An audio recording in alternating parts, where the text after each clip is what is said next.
You are a young dragon knight, the love child of Rivellon's first emperor Sigurd. Alas, your father was brutally murdered by his own sons and daughters, and now they're waging a bloody war for the throne. This ship you're on, the Raven, has been given to you by the wizard Maxos, for he is certain that you are the only one who can reunite the Empire and establish peace once more.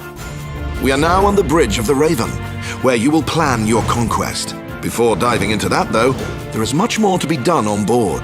So, let us proceed to the throne room, where the Council gathers to address important political, economical, and sociological problems.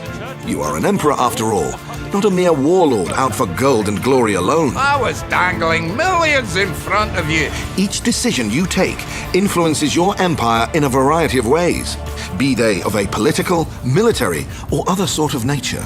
Speaking of the military, if there's something you don't want to neglect, it's the bids and requests of your generals.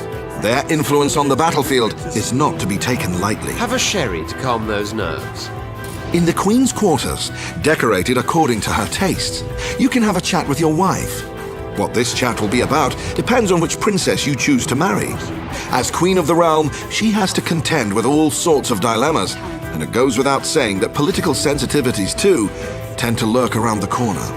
You only need to take a look at the Rivellon Times headlines to see how well your policies are being received. On to the engineering bay, where you research new units and upgrades. Equip your dreaded juggernauts with imp bunker busters, for instance, and lay waste to entire bases at once.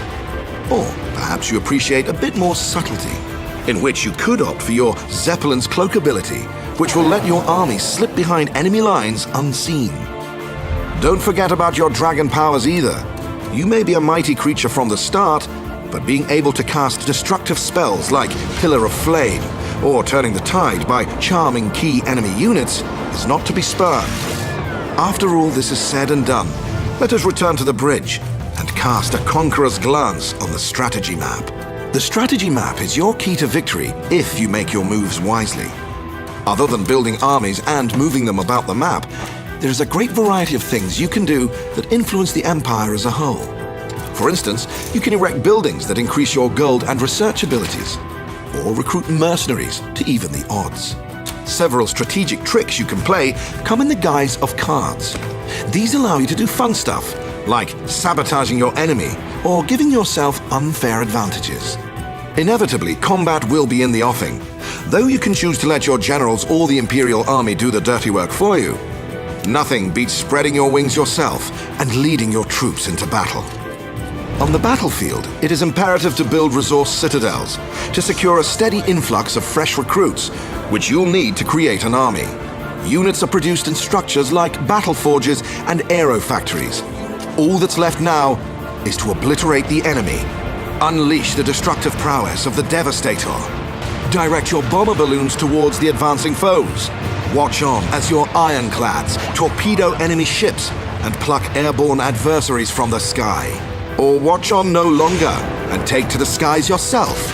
Heal injured troops, engage enemies on the ground and in the air. Show them you are the dragon and finish them off with a well-placed Eye of the Patriarch. Glorious. If you want to go for a quick fix, you can play skirmish battles against AI players, try out new strategies, or see if you can beat the insane mode. There's even a custom campaign mode which features a fully randomized storyline.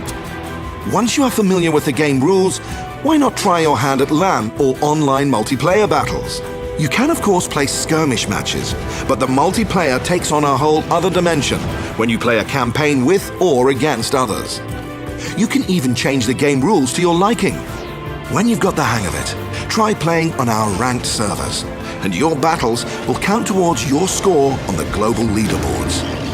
Not only will you be matched with players of equal skill, you will also earn bragging rights once you hit the Major League. Larian Studios presents Divinity, Dragon Commander.